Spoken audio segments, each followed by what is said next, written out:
Good evening, fight fans. Welcome to another great episode of Headkicks and Haymakers. I'm your host, Bodkins. Little man, you can tell my voice is a little raspy. I'm coming down with some shit, but nonetheless, I got my guy who's with me, Bobby and Wit.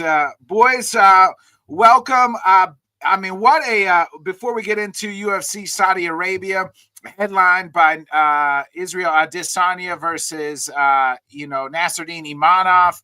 Who would have thought that we'd get this fight a year ago at this time? Not for a title. Not that Nasruddin was even going to enter the picture. We didn't even think that he would be fighting for a title or close to it, and here he is knocking on the doorsteps. But I want to get back to last Saturday.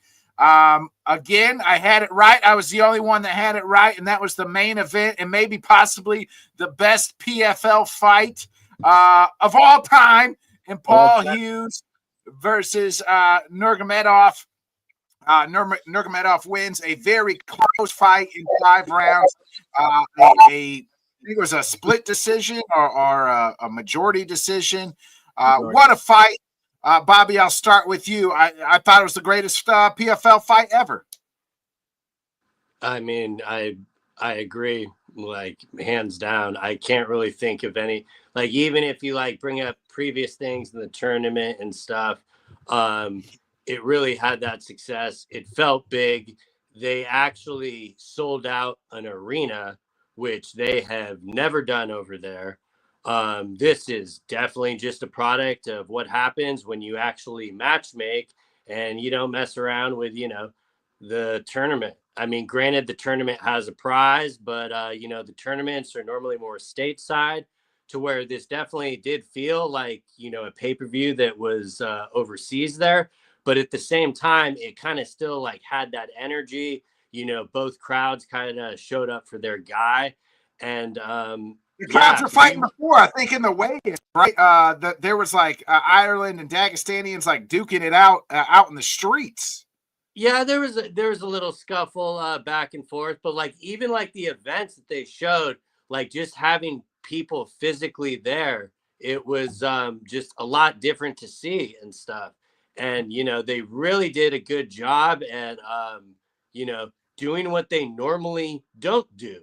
When Paul Hughes beat AJ, I was very vocal of, this is the fight you make. Please do not put him in the tournament. And this is exactly why.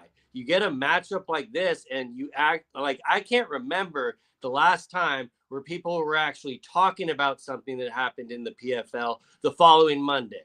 I mean, granted, they had a lot of leeway with no UFC being on, but I think even if there was some rinky-dink Apex card going on, that this still would have been the news to take away from. I mean, granted, we'll talk about BKFC later, and that had a much bigger impact in the States. But overall, you just have to, before even breaking down the fight, you have to give PFL their flowers, or Bellator, whatever you want to call them. This succeeded on the levels that they were hoping it for. And it felt big. And in being such, when they were both walking out to the cage, the moment felt big. And then they were doing the intros. You're getting hyped up for it. And then better off, the fight delivered.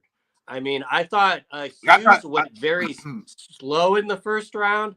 And if he, kept a pace early on, he would have had a much better, shot at maybe getting a split decision or winning it.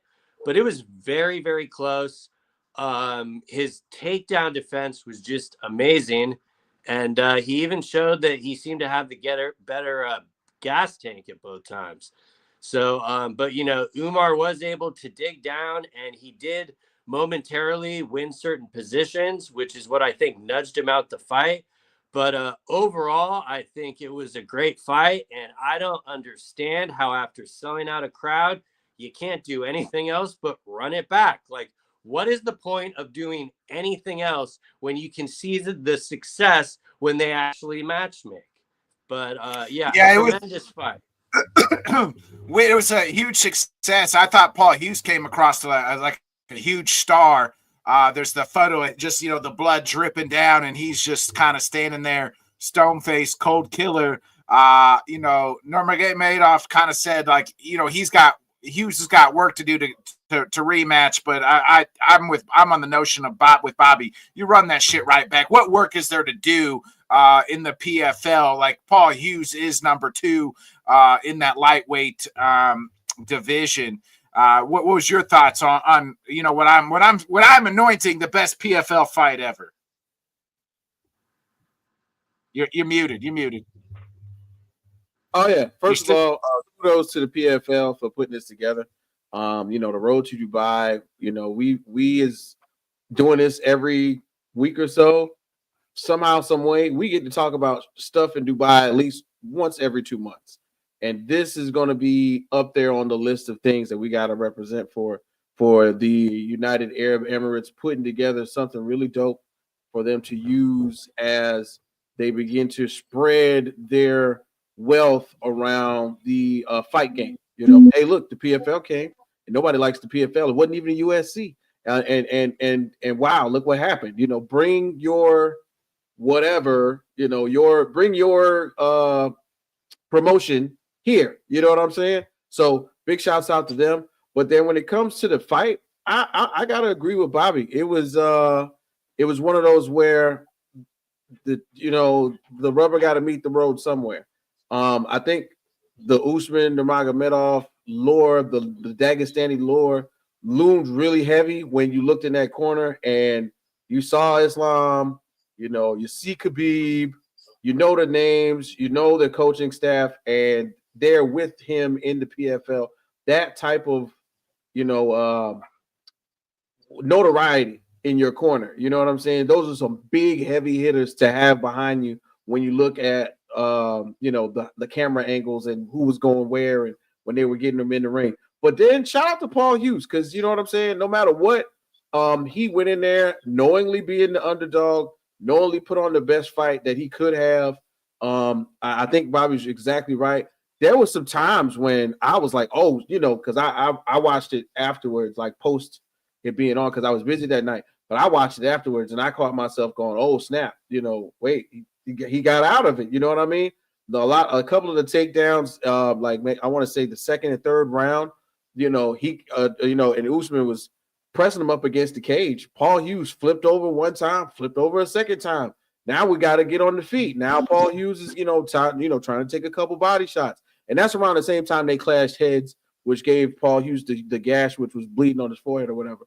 And then it's magically everybody's like missing and hitting each other's cups. What's going on? I was like, maybe that was hey, look, you got me, I gotta get you. You know what I'm saying? Like, I'm sorry. You know what I'm saying? Excuse your boys. Hope you got kids already, but I'm gonna kick you in the sack. But still, yeah, I think even though that did happen, it didn't take away from the fights. It added to the holding on to the edge of my seat. Like, okay, how long is he going to take? Are they going to hold up? And it looks like, to me, both of them held up really well. I want to end it with this. I can't remember who I was watching on TikTok, and I saw it later. The rest of it, a lot more of it on Instagram. But Ariel Helwani was talking to, I can't remember who. Like, my mind is going blank. But he was like, man, the thing that we hold the Dagestani fighters to finally showed a chink in the armor, because Usman looked tired. He gave Paul Hughes respect, and uncommonly, talked a lot more. And they were saying, well, could it have been, the excitement because he was in, Dubai? There was a lot of, of course, the Islamic culture in Dubai is really heavy.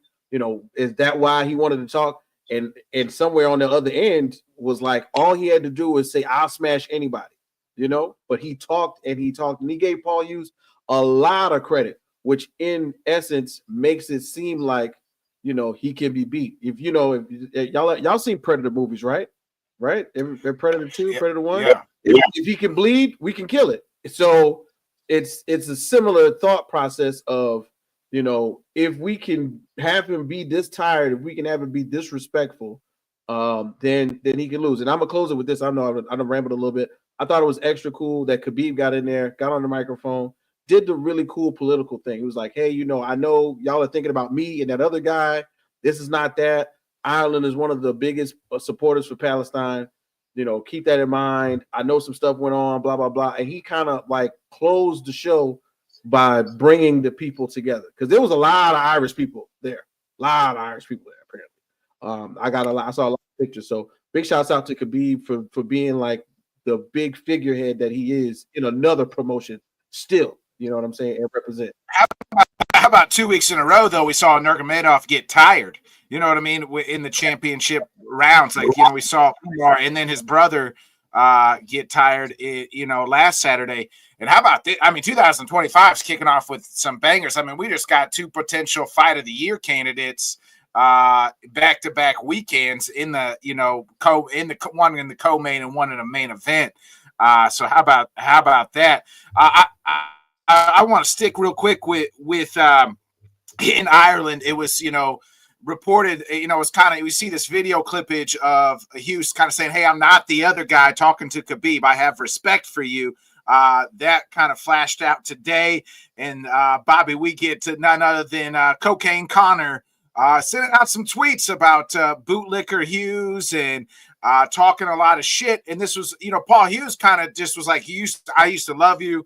I had all the respect for you, but that seems to have now, love lost now between the 2 Irishmen.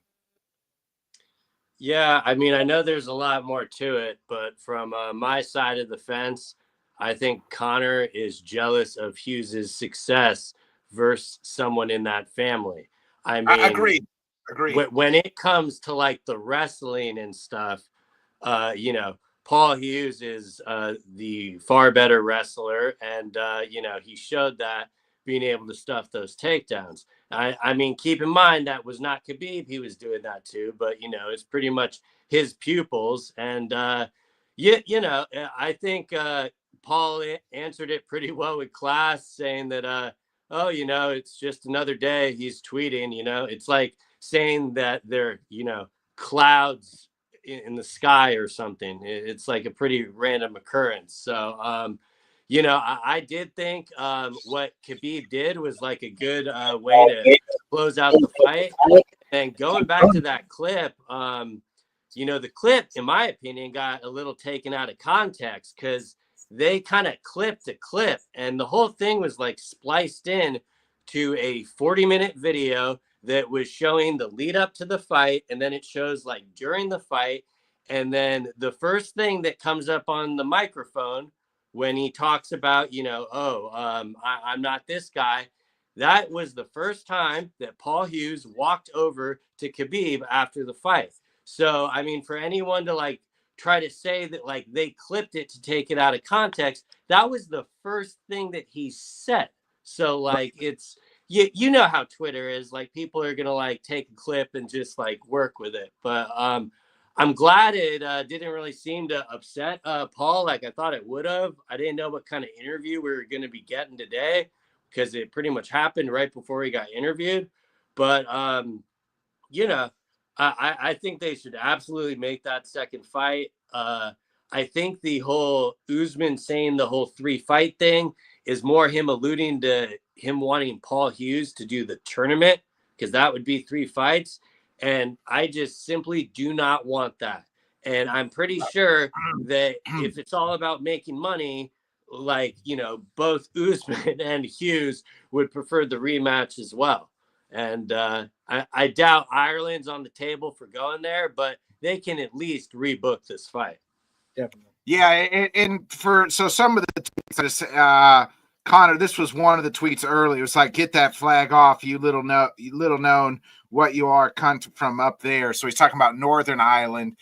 There's obviously beef between Ireland, but it seems like most people, from what I've gathered, and PT Carroll is a good follow, kind of said like, that's like what Connor's out of pocket, as the kids would say, for saying these things, that Ireland wants to be one. We don't need to be separating ourselves. Paul did tweet after that, and he was just like, always said you were the GOAT, paid homage at every opportunity, but commenting at my Irish identity just shows where your head is at. or what your nose is in, is what I would like to say. So, but I mean, they Connor's come out and said other things, and it's got just other like bootlicker photos and just all types of things. Go ahead, Bobby. And Hughes even said, like, when he resaw the clip, that he was like, oh, like, why did I phrase it like that? Like, because he didn't even like mean to come off disrespectful like that. But he was just essentially saying that he's his own man. And I'm sorry, if you follow his career, you should already know that, like there's a lot of, accounts on there that, are very Connor ride or die. And I'm not even going to pretend to understand, the issue with the country and everything.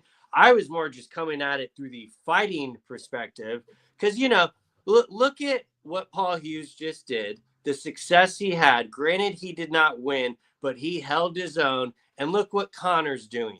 He just squared off with the who the fuck is this guy? Like, do you think Connor would have envisioned that? If you told Connor that 10 years ago, he would have told you that he was fucking high. But I'm sorry, sir, it is you that is high. Like, and with like you were talking about Khabib had something to say on top of this as well. He is on his Instagram has said that you're right, you're not like the other guy is a rapist, and just a shit bag. This is what Khabib put on his on his Instagram. So Khabib kind of backing Paul, and also Khabib had asked Hughes to come to Dagestan to wrestle and be, to train together. But Paul did turn that down, said not until after the rematch. So, your thoughts on Khabib even chiming in on this Paul Hughes versus Conor McGregor, which we know what side he's always going to be on. Man, look, it was meant to happen. I knew some kind of way that they were going to, reflect to this moment. But what I want to throw is this Ariel Helwani interview with Dan Hooker, where he mentions all of the information. Hold on, I'll be right back. Let me grab this. So I mean, it's just go ahead. The other thing Hughes said after that was like he appeased to Usman, and he said, the media really tried to make it us versus each other, but I have respect for you. And in a fight like that, which, I mean, you led with it, I know it's early, and we said this the week before, but that currently probably would be my fight of the year when you just go to, the back and forth exchanges. And I mean, granted, it's extremely close because the other matchup in the UFC was almost, identical to it in certain aspects because Usman and Umar have such, similar styles and stuff. But, I absolutely think that, that's kind of the problem when, like, you take something and, like, granted, it did not sound good. But, like, when I initially heard it, I did not think that Hughes was really saying anything to put down Conor. I mean, granted, I don't really hold Conor in the highest standard compared to some of these other people. But, I didn't think he really said anything out of pocket. I just think like he meant, I think he meant like, hey, there is no beef here. I'm my own man. Like, it's not going to be me and Conor versus, like, I don't carry the same hatred or the same beef is kind of what I took it as. So I wanted to just to clear this up. So on Khabib's Instagram, there's the photo of him and Paul Hughes. In the quote where it says, I'm not like this other guy, Conor. I'm my own man. And then Khabib on his Instagram said, "You're a real Irishman, Paul Hughes, and not a rapist and a drug addict like this bastard." So I'm and like I understand why Conor is going off. Like I'm not trying to like agree with it or anything like that. I don't. But from the perspective of him being jealous, this is just kind of the same shit out of his playbook. It's just ironic that there's actually a political element to it, because if there wasn't, he would still be finding a way to do this, I assure you. like that is pretty much who he is. And exactly why Hughes said, oh, well, that's pretty much what he's doing. He's just, ranting on Twitter. So, I can't say I was really surprised. And in my mind, it doesn't take away from the moment. Like the PFL has a star on their hands. And, they need to, they don't have an event for 9 weeks. They have no excuse to not figure out what they're doing with this rematch by then. But, if they do, I guess it's just going to be, same old PFL. But, kudos Connor to has them on a good, successful event. And like Connor has since deleted all his tweets about Paul Hughes. Oh, yeah, that's, that's just like that. Not to prove like what wins an argument, but deleting tweets is definitely a white flag. Well, once you come down from the high and realize what you've done, you're like, I probably shouldn't have said those things. Speaking of Connor, and you mentioned it, who the fuck is this guy? That BKFC event, Bobby, that was, it was, I enjoyed every aspect of the whole event. It seemed big, Knucklemania 5, and man, it absolutely delivered. If you want to sit down and just watch it, it's not the most technical thing in the world. It's literally watching a bar fight. Like that's the best adage. Shout out to MMA Chick. If you follow her on Twitter, she said I think she said it best was bare knuckle fighters are like the kids in high school who always got in trouble for fighting, were never athletic enough to be on the sports teams, but always got in trouble for fighting. That's what it is. And it's entertaining. By God, it's entertaining. I enjoy the aspect of it. There's a bunch of fights, but they are over, in round or two. Big Ben Rothwell wins the heavyweight, knocks out his opponent in 30 seconds flat. And then we get to the main event. And Jeremy Stevens, who took it on the chin at the presser, he's getting it from all people. You got what's the middleweight cat that Joe Pyfer. Joe Pyfer talking shit on his haircut. Joe Pyfer's got surgically implanted hair, so I don't think you're allowed. If you get the surgery to fix your head, I don't think you can talk shit about somebody's haircut. That should be a byline. But you got people just talking shit to Jeremy Stevens. He takes it, talks shit back, and then on Saturday night, the main event, he absolutely delivered and shut the whole town of Philadelphia up. Luckily, the Eagles won the next day, or else it would have been a sad day in Philly, sad weekend in Philly. But, Jeremy Stevens, what a fucking fight. Yeah, the whole event, like, it's kind of wild because we finished the PFL event earlier in the morning, pretty much, concurring that this is the best fight that they have ever put on. And then it gets followed up with this, which, they didn't sell out an arena in Dubai. They sold out the Wells Fargo Center. They broke the attendance record that the UFC held. And that is a crazy feat. Like, I know they're not MMA per se, but how can you not consider them like the number 2 promotion is like who you can take seriously? And, the crowd was electric. The way the ring is built, it's pretty much designed to press forward with the action. It's very small in there. That's why you get a lot of finishes. It's 5 2-minute rounds, so the fights are no more than 10 minutes. And, spoiler, a lot of them do not need to go to the judges. A lot of them don't need 2 to 1 round. You know what I mean? They don't need a 5 minutes. It was knockout after knockout, impressive. I've watched bits and pieces, but I came away Saturday night like I need to go to one of their events. I need to witness this thing in person, in real life, because that seemed absolutely electric. Yeah, 2 fights in, I'm like, they have earned my fucking money. I'm buying the pay-per-view. And you literally you can rewatch the entire card in under an hour. What other sport can you do that with? Like, and I think everything delivered on it. Like, shout out to Big Ben Rothwell. You know, that fight got canceled once before. So like we were kind of waiting for a while to see him back in there. He had yet to really lose or like even have problems in there.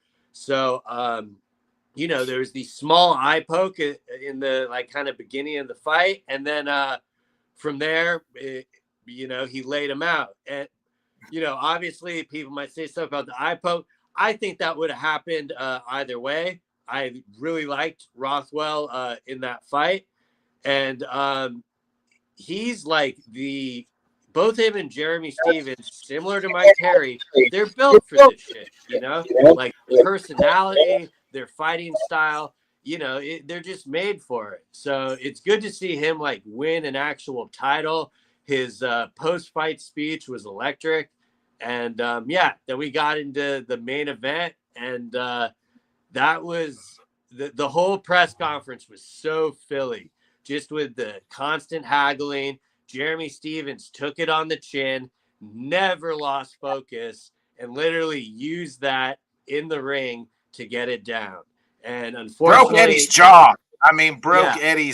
Eddie's jaw bad. Yeah. Bad. And unfortunately, you know, Eddie was the sacrifice for the Philadelphia Eagles, but we appreciate that sacrifice, Eddie. And, that you know, it was I'm glad his corner threw in the towel there, because you could tell that he did not want to throw it in. He's tough. He's going to keep pushing through. So glad to see the corner, you know, do the right thing. And yeah, what a moment for Jeremy Stevens with the who the fuck is this guy? And then just getting the square off with Connor. Like things that if you told me would happen 10 years ago, I would be like, what planet are you on? But this is literally a reality, and probably the best thing that he really brings to the table when they announce the winners. Like, and it just shows you how badly he wants to fight. Like that's why he's like going to literally be calling out everyone in BKFC. And I don't think there's a chance in hell Dana lets it happen. But I will say there's a lot better chance of getting a permission slip for this than any cross promoting with the PFL. But I would still assume it'd be a big fat no from Dana. And it doesn't really matter what Connor thinks, because he's still locked in for those two fights. So they own him. Yeah, I you know, he kept saying, make the fight, make the fight, make the fight. And, you know, I want to give some love to David Feldman, the owner of the BKFC. Like, you know, at least he knows, like, Connor, like, what Connor does. Like, this is the reason we brought Connor in. He's going to give us eyes. You know what I mean? Like, people are going to tune in. He gave, you know, the pre-speech fight, you know, Friday. You know, he should have done the press conference an hour late. Yeah, yeah. I mean, you know, I wonder what he was doing, but you know, the two hands, and then he gets in the octagon, or the ring, I guess you should say, with Jeremy Stevens, and they're squaring off. He's saying, "Let's make the date. Let's make the date." That would be a fun one, you know. But Feldman's like, Connor still has two fights. He can't fight here until he's done with the UFC. Connor's like, I'll just magically show up and fight. Well, you know, Feldman's not going to allow that happen, because he knows he can get sued by the UFC and how contracts work. So at least he's smart enough to know, and he's not going to do that until you know, until Connor fights out his contract, and then after that, it's free reign. But yeah, you're exactly right. Like, I mean, as far as like the number two promotion, as far as like combat sports, like that, it has now surpassed the PFL in my mind, like just what it can bring and what it does. They have a lot of events. I'd like to see them kind of build up some more stars, or maybe not have so many like events, and then just like have these like big events once a month, or, you know, once every 2 months, it seems. But man, I absolutely loved it. I hope they make Jeremy Stevens versus Mike Perry. That would be a fun one. If they do that, I mean, you're right. I mean, who would have thought, you know, back when Connor said, "Who the fuck is this guy?" that we would be watching these two face off in BKFC. That being a thing. Yeah, no, definitely. What's up, Rob? And the craziest thing, like the way the BKFC cards are normally built, is they build them with homegrown talent that is normally local. So they had a lot of other people from Philly up there. And then the Knucklemania had the headlining fight was Beck versus Taylor there. And then they had Rothwell title fight, and then Jeremy Stevens and Alvarez. So normally they'll have it's kind of weird that it's the one promotion where I'm not too concerned about the star aspect, because I know no matter what that these fights are going to deliver. And there's a good chance you might only know the person on the main event or something like that, but you will definitely be entertained. And that is kind of what it's all about there. And the fact that they have the deal with DAZN now, that's even bigger. And who else is able to sell out shows in the United States? I mean, I don't think the PFL could do that. Granted, the Hughes matchup will be in Dubai if they do a rematch, but so yeah, it's just nowhere to go but up in BKFC for sure. Yeah, I was thoroughly impressed, and I was if that is the goal, and really, it is the goal for most things, is to entertain fans, and it was, that crowd was emphatic. It delivered A+ for BKFC on Saturday night. They hit it out of the park. I think they probably wanted Eddie to win. I think they, because of his hometown, but kudos to Iowa's own Jeremy Stevens. So the Midwest guys like myself. So Dill here loves your name, Bobby. Oh yeah. Yeah. And another thing about Jeremy Stevens, we forget, we did not think we were going to see him again in his capacity, It's very impressive that it reminds me a lot of Mike Perry when he broke out. We never thought we were going to get this out of Perry, and now they got a star on their hands. So granted, there'd be a little bit of a size discrepancy with that fight, but I definitely think that's the next way to go, is get Perry and Stevens.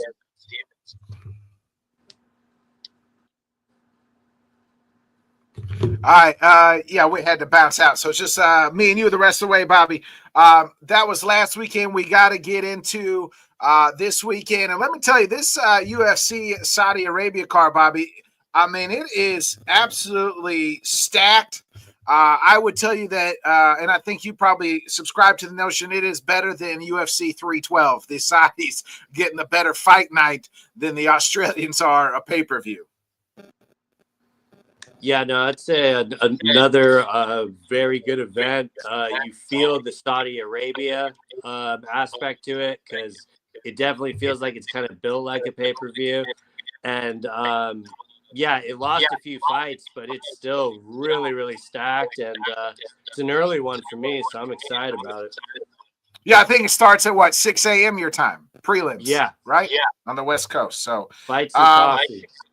Yeah. Hey, I like it. I like to call it knockouts and pancakes knockouts. You know what I mean? So let's look at this card real quick. Just kind of on the prelims, Terrence McKinney makes the ride over. He's going to take on Damir Hadzovic. But one of the main women on the flyweight, Jasmine Jasovicius, is back versus former title contender Marina Buena Silva. Jasmine's actually a pretty good sized favorite here at -260. Yeah, it's the first women's fight in Saudi Arabia, if I'm not mistaken. Oh shit! I guess that makes sense. Checks out, because they don't even allow their women to show any. They got to dress. You think, how are they gonna dress that? So I saw the uniforms, and it's kind of weird. the tops are like connected to the pants, so it doesn't like show their stomach. They showed a picture of Maya Buena Silva wearing it, but yeah, I was kind of surprised because I know you've seen like the wrestling in the past, and they make them, you know, wear long sleeve everything. So I'm surprised they're getting that. But I think that's a perfect women's fight to get on there because it's going to have a lot of action. And I'm also surprised that Jazz Divisius is that much of an underdog. No, she's the favorite. She's minus 260. Oh, okay. All right. I agree with that. Yeah. But to me, let's look at I think that the fights to really look at are the three at the top. I mean, these three would be like the top three cards of the pay-per-view if this was a pay-per-view event. And it's the return of Sergey Pavlovich, who, I mean, was on a run and as of late has struggled. Losses to Tom Aspinall, and who he's lost like 3 in a row, I think, or two of his last. He 3. lost that fight to Volkov, and then that's right. He got upset at him afterwards too. So you can almost chalk it up as 2 L's for that one. Yeah, that was at Saudi Arabia too. So he returns back to where he was back in June against Volkov. He lost, but before that, he was on a run and was beating out, knocking out everybody. And then, you know, loses to Tom in the for the interim title, and then loses to Volkov. And now here comes Jairzinho, who's, you know, Jairzinho's fought everybody and anybody in this heavyweight division. He is on a 2-fight winning streak, coming off a win over Gaziev and Tai Tuivasa just in August. How do you see this one going? Pavlovich is a pretty good size favorite at -3. So he's like a 3-1 favorite, you said? Yeah, -330. Jairzinho is plus 255. Yeah, I mean, normally I'd probably say Pavlovich, but he's really he's hard to figure out, you know, like where is he gonna go with it? But I don't know. I guess I can kind of see the favorite because Biggie Boy has kind of had issues with like kind of the bigger and more solid guys and stuff. The power punchers, right? The big power punchers is the guys that he falls to. Yeah, and I'd have to imagine that Sergey kind of did the work after that loss because it seemed like it really upset him. So I don't think that one's going to go long, and I would think we'd get a finish by the second. So give me Sergey. Yeah, over under on the rounds is 1.5. Yeah, I mean, that's about right. You figure they're going to go in like paced, and, you know, it's not like they're just going to be sloppily brawling, but there's really only one option when guys that big are throwing at each other like that. I would probably take the over on the 1.5, to be honest. Who you like winning? I think I'll lean Sergey, even though his last performance, he looked pretty frustrated. I think he's going to figure out a way to kind of hone in some of that positive energy and be more like Volkov getting his hair combed during and stuff. So, you know, hopefully he just is able to go in with a better attitude and get it done. But at the same time, what would you even do? Like, where are these guys ranked? Are they like both middle of the pack there, or are they like outside the top 10 now? Yeah, I'm gonna go with Sergey. I think Sergey gets the knockout here. I'm gonna say the first round. I think I'll take the under on the fight on the rounds, and I think Sergey knocks his ass out. Sergey's going to remind us how good he was on that run that he was when he was knocking everybody out, the Derek Lewis's, the Tai Tuivasas, and all them. You know, he just ran up against kind of the cream of the crop there at the top. Yeah, he's a freak. I thought he was built in a lab. Yeah. speaking of built in the lab, these two gentlemen in the co-main event might be built in the lab. Bobby, you said it in the pre-interview, before the pre-show. You got the Bullet, Sharp Bullet, the alligator, and Happy Gilmore too, as you said. Yeah, the Bullet. I mean, he is taking some Hollywood roles, so I would expect Netflix to open their wallet too. But yeah, I mean, as far as picking that one, I don't really know what we're gonna get. MVP had that grappling match, and you know, I wonder if he's gonna decide to use some grappling. I think that's kind of a lame and boring take, but I really don't see him just like wanting to point fight him. But at the same time, like MVP is good enough and fast enough where he could do that. So I think I'm gonna have to lean on MVP's experience. Like, who's favored? The Bullet? Yeah, the Bullet minus 1. It's out even. MVP plus 165. Yeah, I mean, so it's fairly close, but yeah, I think I'd have to go with MVP. Just being more of a veteran and stuff. Coming up to 185 is a little interesting to me. I wonder if that's going to be a permanent thing. Dana makes it sound like it's it is. I think it's I don't really like any fights down at 170 for him, so I think 185 would be perfect for him. Yeah, I think so too, because Shara's ranked. So if you beat Shara Bullet, you're ranked as a middleweight. Why would you go back down to welterweight? Is he like top 15 or top 10? Yeah, Shara's like 15, I think. 15. Okay, so he's like right there. Yeah. Makes sense why MVP took it.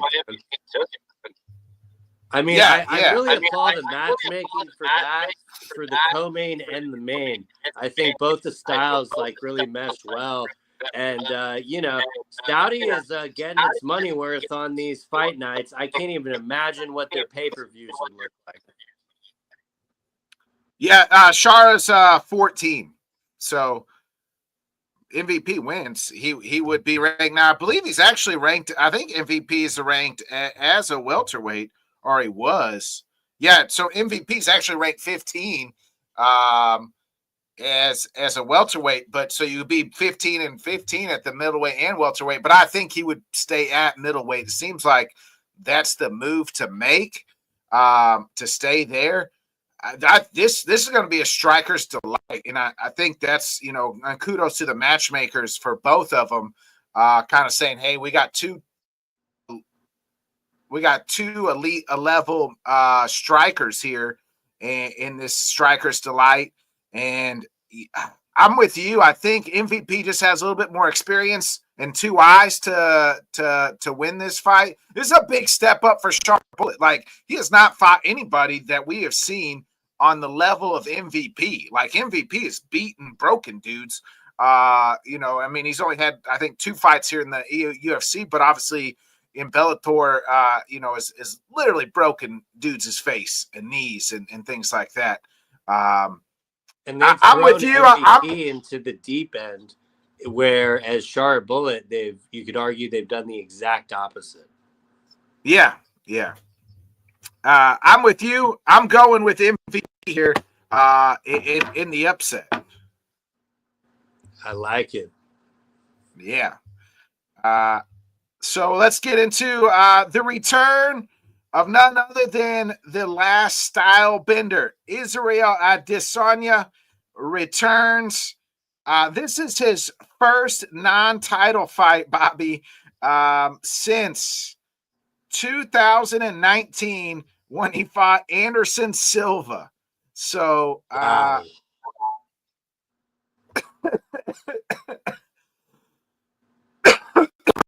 So how about that?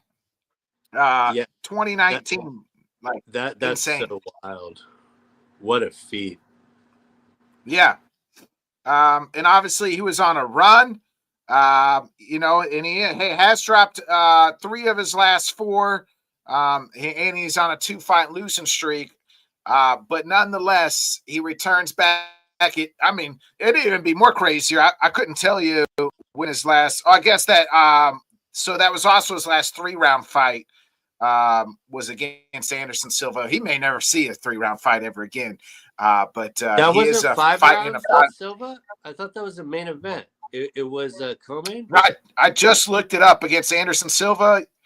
Well, maybe, yeah, it says unanimous decision, 3 rounds, but it does say Adesanya versus Silva.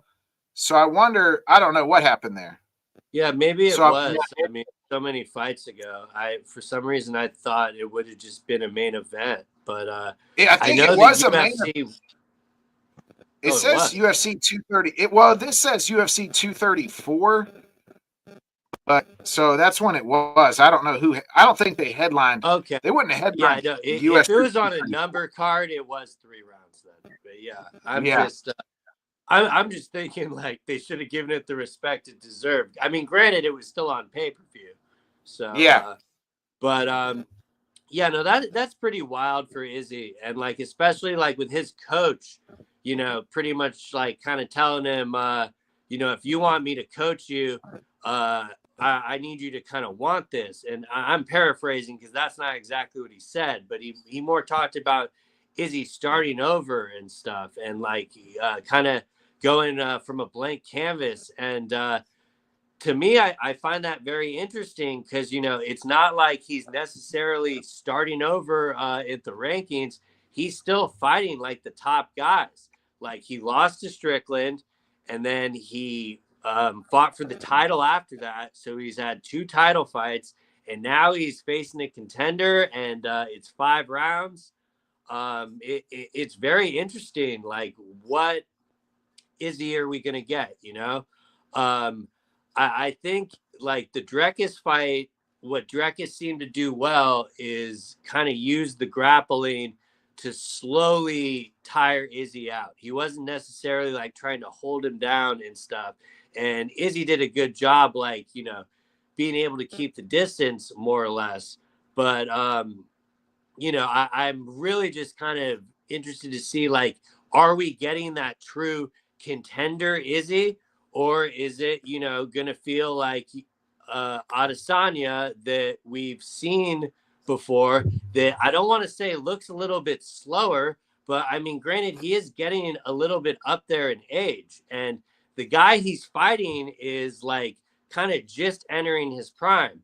And granted, this very well probably could be the another moment where, the old dog like pumps out his chest and says like, no, I'm still here. And I could totally see that being Izzy's story. But I mean, before I pick that, like, that's kind of what I want to like push back to you. Like, do you think we're getting like the motivated contender Izzy, or like, do you think none of that necessarily like really matters? Yeah, I don't know. The way he talks in interviews, it doesn't seem like he's motivated. Like watching him on on the Ariel Helwani show in that interview, it doesn't seem like he's like motivated to like really get the belt back. Like he's just like, I want to get a sub, or I want to do this. Like doesn't seem that way, but his head coach, Eugene Behrman, is making him that way. Like I think in that interview, he pretty much said like, don't come to the fucking gym until I get 2018 Izzy back. Like yeah. I need that dog in you. I need the guy who can beat, who's slayed everybody in this who arguably is maybe the second greatest middleweight of all time. In my opinion, is the second greatest middleweight of all time outside of Anderson Silva. Yeah, and Eugene knows how to like get through and talk to his athlete. But like in other sports, if I heard that, that would be a huge like sign of concern for me. Yeah. But like this is probably the one case where I can look at it more as a positive because you kind of know how that gym rolls.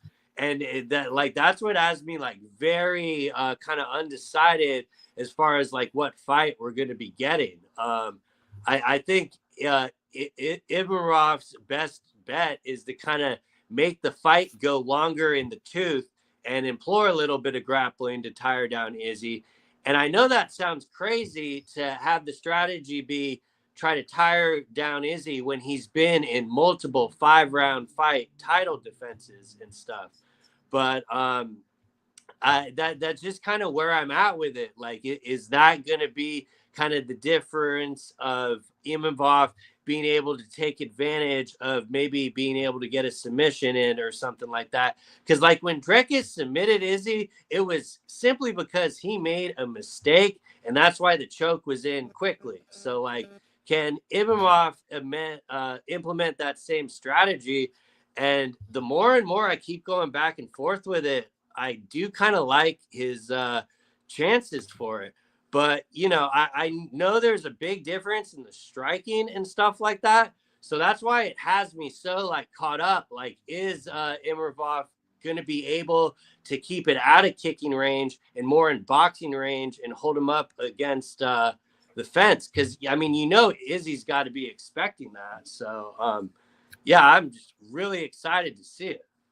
Yeah, Imanov has only gone the distance twice, 5 rounds twice. Once back last February, where he won a majority decision against Dolidis, and then against Sean Strickland, he lost a unanimous decision. That was January in 2014 and 2023. So, you know, and then we're seeing, you know, in that Strickland fight, like he did not have the cardio back then. Yeah. And that's like, cause like Sean dropped the first round and then like he just, you know, took over. But these are kind of things that we've seen him already improve on and get better at in other fights. So that's why I, you know, think it's just such a great matchup that the UFC did. And, you know, you really got to credit Izzy for taking this fight. Because there are a lot, you know, easier, quote unquote, contenders at the top. I mean, granted, he's probably beaten them all. So this was like the more fresh matchup. But, you know, this is a very difficult fight for him. I think the line is perfect. He's just a little bit under a 2-1 dog. I know a lot of people seem to think. No, Izzy's Izzy's the favorite at -160. Yeah. Yeah, that's what I'm saying. He's just a little bit under a 2-1 dog. And I don't know. I get a sense some people think that he should be like a 3.5 to 1 or something.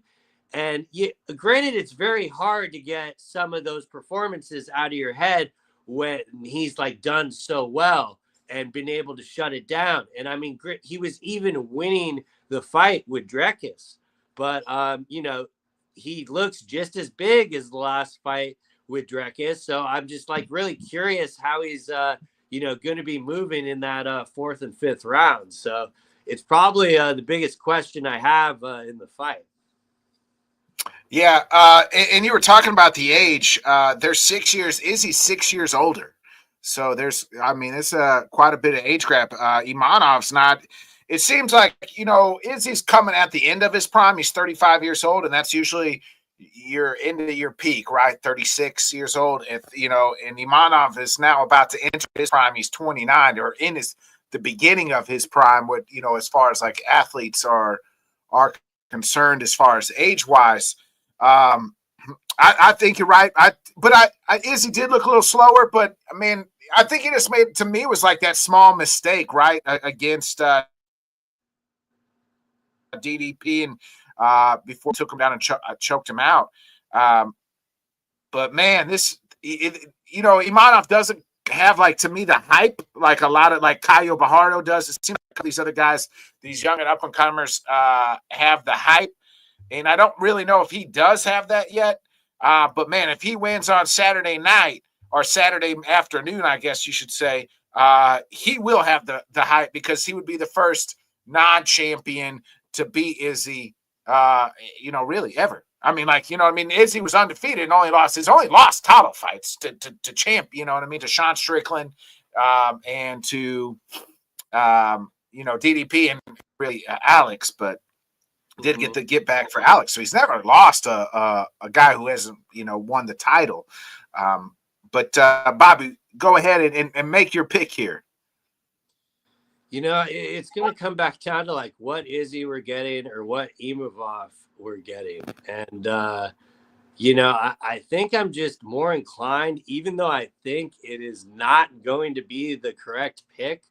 I think I'm more inclined to just go with the younger guy, and I'm leaning Imavov.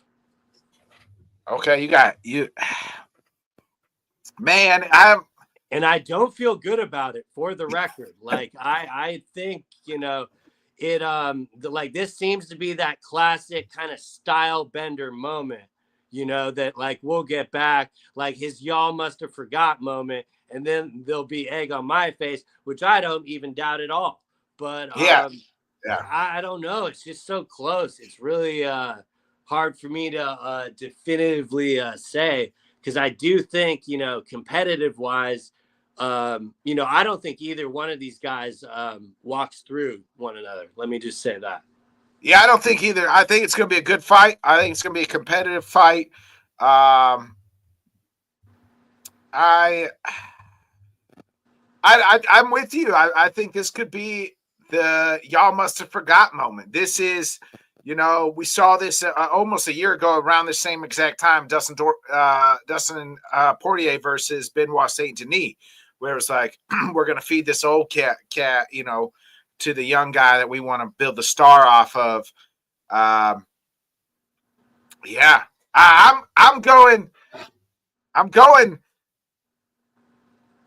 The last stopbender. Y'all must have forgot. I did not forget. I'm gonna ride with Izzy one more time, baby. Here we go. One more. And we'll talk more about next week what happens, who wins or loses. But man, I just don't think Izzy can lose 3 in a row, right? Like like if he loses 3 in a row, we are entering Tony Ferguson. I mean, not quite Tony Ferguson territory. To me, I don't find it to be that big of a deal because of the competition. Like, we are talking 2 title fights and a guy that is one day going to definitely be at the top. And I don't. Izzy, he is at the top, right? I mean, he beats Izzy. There's him and Hamzat is next for the title fight. Like, pick which one you want after that. Yeah, and I mean, for me, it's just so like I get the y'all must have forgot moment, because like it really does seem to be a story of his career, and he has done a very good job at not taking excessive damage, in throughout his career and stuff. So it's not. I don't really think I'll ever get to a point watching Israel Adesanya fight where I'm watching with my hands over my eyes, like similar to Tony Ferguson. Just because, like, I don't ever expect him to like really get, that reckless, because, his number one thing has kind of always been his defense. And that is kind of a reason I'd like him in this fight, because he does not really need another title to like really cement his legacy or anything like that. He technically has already done enough. So everything he's doing right now is just kind of extra. And if he puts that mentality into it, like, he could easily make Imavov look like the young buck. But I don't know. At the same time, like, I just look at Imavov's size and stuff, and I just feel a lot of similarities to the last matchup that Izzy had with this one here. It may not look pretty, but it will get the job done. Yeah, I just think that Izzy can. I think he can get it done. I really do. I think he can keep him at a distance, use those kicks. We're going to see turn back the clock type moment with Izzy. So real quick, I mentioned Tony Ferguson, GFL's own Tony Ferguson. So Bobby, you spent countless hours watching the draft, not once but twice, because you are a glutton for punishment. Also, their owner was on the Hawani show. I caught a little bit of that interview. Are you more like more, I don't know how I want to, more like concerned with the GFL after the draft and the interview? Or are you less concerned that it's going to be something? I tried to remain as optimistic as possible prior to the draft, because I was just on the mentality, like, well, let's see what they can do before we figure it out. They had a cool And song. They did have a cool song. You know what I mean? They give them that and cool graphics. it and the concept seemed interesting, the idea seemed unique, and then the draft kicked off, and you realize that all of that stuff was a horseshit marketing gimmick. There was no draft. They accidentally leaked the actual draft list on their own broadcast, mind you. Like, it wasn't someone leaking it on Twitter. They put it on there. And at one point, like in the middle of it, they just figured, well, everyone knows who got drafted, so let's just stop the draft and go over the picks. And credit to Brandon Schaub. If they did not have him, I don't know how ugly that looks. Like, it was still like pretty odd, but like he was like he's so good at like kind of gassing things up to where like I'm kind of like used to it, where it's like, okay, this is kind of like mildly entertaining. But then like some of the things that like Robin Black was saying about Brunson, like it just I was watching it for more of an entertainment value after it was going. The Robin AI, Black or Brunson is in the GFL. He's not longer in the PFL/Bellator. I'm not really sure how it works. Like, he might have technically been a free agent. I can't even remember if he got drafted. I just know Robin Black like went on this rant about him, and it a lot of it seemed to be like they were kind of bullshitting like in between. And like, how like the NFL draft goes and stuff like that, like at least like lie to us and put like a fake clock up, like making us think that like these teams were making a decision when at the bottom line it was just that guy Darren made all the calls, and then their ways of doing trades are just going to be switching people around. And to answer your question, I just I don't know how it goes this far. I think all of the fighters involved in it know exactly what it is, and they are going to take the money while they can. More power to them. But they're talking about like going on pay-per-view and stuff, and that just sounds like a huge red flag. Like, you need to have somebody streaming this stuff, because there is not going to be enough public interest to put it on pay-per-view, like, to put it bluntly. Yeah, I agree. And there's not gonna be enough. In the way they talked, like there's gonna be like three. And now I like I said, I like caught part, but it's not like they were gonna do like the NFL, like a three match. I don't fucking 3 teams versus 3 teams and like 3 games almost, right? Like there's gonna be like a noon game, late afternoon game, and then like a evening game.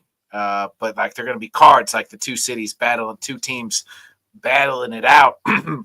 Sunday MMA sounds terrible to me. like and if you do it in the summertime, I think you're better off, especially if you do it on Sunday, because then you're not going against any competition.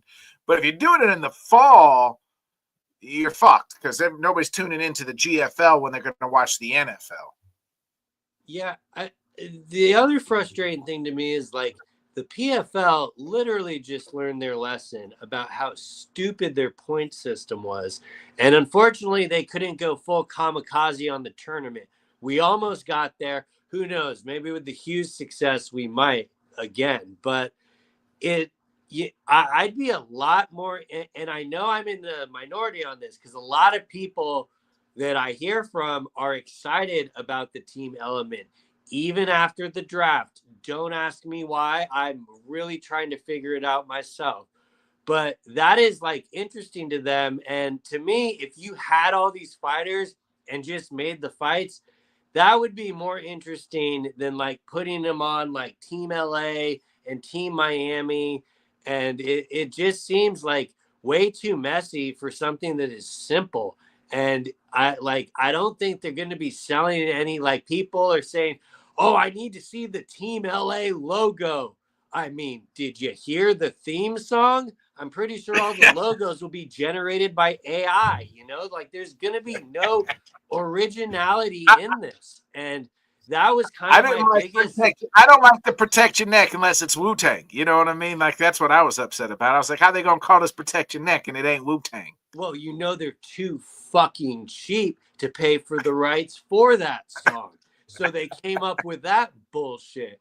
And I mean, after like the fifth time they played it, I was like, they keep running this back, like, and I'm just curious, like, did that ever get to an editing floor, or did they just have the AI do it and figure, well, the AI did it? Because, like, if that was, proof read by a human, God help that person. Because, I mean, all the fighters looked like they were 10, 15 years younger because of the AI generating. Like, Holly Holm looked like she was 25. Oh yeah, well, I mean, when it's the geriatric fight club, they got to make their fighters look like they're younger, back in their prime. Yeah, and like I hope the fighters just get their money for being a part with it. What I'm really concerned about is we get 1 or 2 events off, and I hear that guys are like owed money or something. And I'm not trying to put that out in the atmosphere, but that's my biggest concern with this. Like they claim to be, 50% revenue, but how will that get them paid? Yeah, I think we've seen this type of shit before. It's not going to work out, and I've never, like, as a fight fan or a person like mixed, like I don't I don't care about teams. Like that's why I watch other sports. You know what I mean? Like that's why I watch football, because I have a favorite team. Like now that I have fighters I like, but I don't give a shit if they're on a team or not. I'm not gonna like root. Like, what if you're one of your favorite fighters? Let's just say Tyrone Woodley. I don't even know what team he's on, but I'm just gonna use T Wood, and he's fighting against a team. He's a fighter that you like, and he's fighting against Los Angeles, your city. You know what I mean? You're like, oh, I want T Wood to lose, but no, I've been rooting for T Wood my whole life, or something like that. So it's an individualized sport, and we need to probably stay that way. But I'll give you one better. The one fighter I was excited that was on Team LA was Rashad Evans, who did not want to be drafted by the GFL, and they have removed from Team LA. So, like, yeah, and then his answer when he was asked about that, he compared it to Peyton Manning getting drafted in the NFL. Are you serious? Like that? Who said that? Rashad? That Darren guy. Like he was asked about, and like he more or less, you know how they like deflect and like compare it to like a different sport. He tried to refer it when Peyton Manning got drafted, and I mean, I keep going back to that, and I'm like, how is this thing gonna succeed? But I will be happy to be proven wrong, but it definitely ain't looking good. As Luke Thomas said, this looks like the biggest nothing burger ever. Yeah, I think it's pretty much dead on arrival. I mean, they got a lot of names, but I don't think those names mean much in this day and age and time. Nostalgia's a motherfucker. It'll get you every time. So I will say that. But Bob, before we get out of here, you got any final thoughts? No final thoughts. Other than there's the Benavidez boxing fight on later in the day, and that I think that's on Prime. I would definitely tune into that one. That is going to be some I can't think of other than like the Usyk Fury fight. I can't think of a boxing matchup I've been this excited for since like Crawford Spence or something. So I think it will deliver equally. Not sure what type of fight we'll get, but we got some good fights on a Saturday early, and then the nightcap of boxing there. Yeah. All right, folks. Plus, you got the Royal Rumble if you're into the WWE Saturday night. So, as well. Big day for TKO. Yeah, big day. You think? Here's one for you since you brought up. Do you think there is a UFC fighter that enters in the men's Royal Rumble? No. Not Michael Chandler? No, not unless it's Brock Lesnar. That's it. Yeah, I don't know. I was just thinking that they always have that like wild, holy shit, we didn't expect this one. And I figured because the merger, it'd be low hanging fruit, but they'll probably wait next year when it's in Saudi. Yeah. Then Khabib's coming out, you know. Wild. All right, on that, we'll end it there. We'll be back next week, 8:00 Central, 9 Eastern. Appreciate everybody tuning in on the comments. Like, subscribe, share. We'll be here 8:00 Central, 9 Eastern next Wednesday night for we'll look at we'll talk about all the action that happened this past weekend.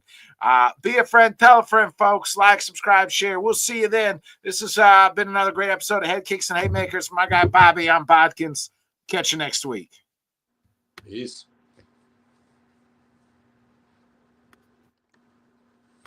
Thanks so much for joining us, and until next time, let's talk sport, fans. Thanks for watching.